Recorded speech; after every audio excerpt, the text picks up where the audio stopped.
Shalom, selamat pagi. Perkenalkan, nama saya Juwita Dendo, NPM 2310420043. Saya dari kelas angkatan 23A, Prodi Pendidikan Ekonomi. Di sini saya membuat video ini untuk memenuhi tugas UAS mata kuliah Ekonomi Internasional. Di sini saya mengambil analisis perusahaan multinasional tentang Toyota di Indonesia. Oke, jadi baik, Toyota atau raksasa otomotif Jepang di pasar Indonesia. Asal usul atau skala globalnya itu, Toyota Motor Corporation didirikan oleh Hishiro Toyoda dan resmi berdiri sejak 28 Agustus 1937 yang berpusat di Toyota City Aichi, Jepang. Kini Toyota menjadi produsen otomotif terbesar di dunia dengan produksi sejak 10 juta unit kendaraan per tahun dan beroperasi di puluhan negara termasuk di Indonesia. Yang kedua, sejarah masuknya di Indonesia. Toyota masuk di Indonesia pada tahun sejak 1971 melalui joint venture PT Toyota Astra Motor atau TAM yang bersama Astra International pada tahun 2003. Divisi produksi dipisah menjadi PT Toyota Motor Manufacturing Industri atau TMIN. Sementara TAM berfokus pada agen tunggal, distributor dan importir resmi.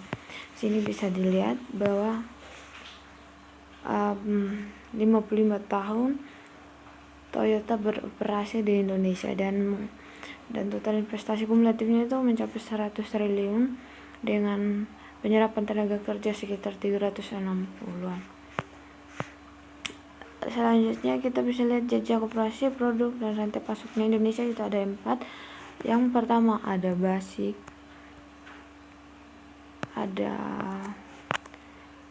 produksi. Basic produksi ada TMIN yang tadi Toyota Motor Manufacturing Indonesia itu mengoperasikan pabrik di Sunter atau di Jakarta Utara dan Karawang, mencakup perakitan mesin, stamping, casting hingga assembly kendaraan. Terus keduanya ada produk andalan. Produk andalannya itu Kijang Innova dan Fortuner, diproduksi lewat platform EMV, menjadikan Indonesia basis produksi utama untuk kedua model tersebut. Terus ada orientasi ekspor. Ekspornya itu dilakukan lebih dari 80 negara di kawasan ASEAN,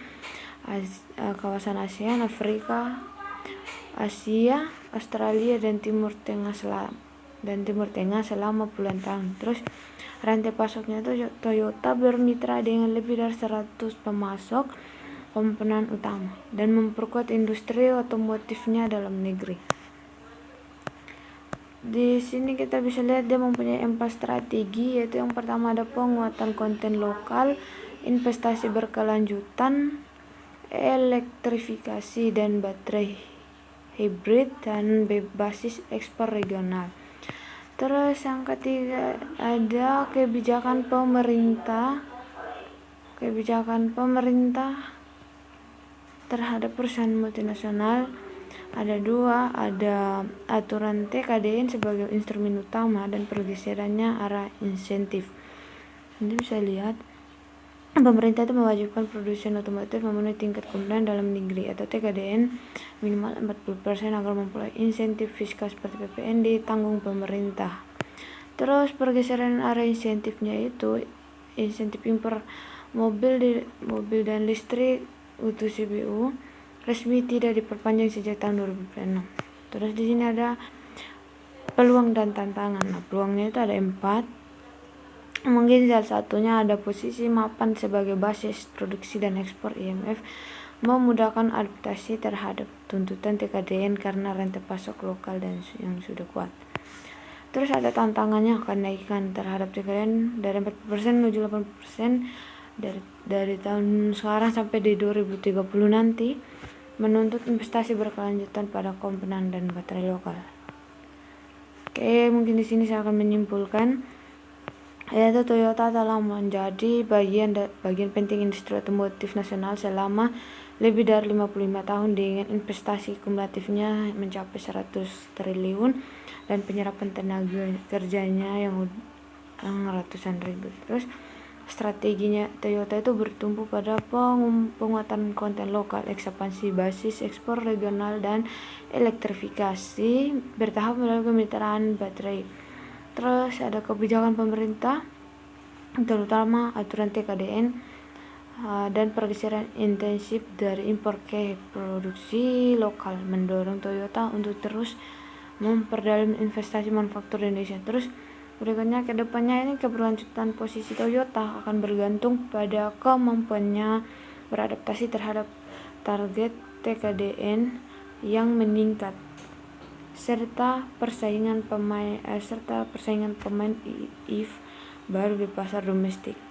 Mungkin itu saja materi tentang perusahaan Toyota di Indonesia, tentang Toyota di Indonesia. Mohon maaf jika ada salah kata penyampaiannya. Kurang dan lebihnya saya ucapkan terima kasih.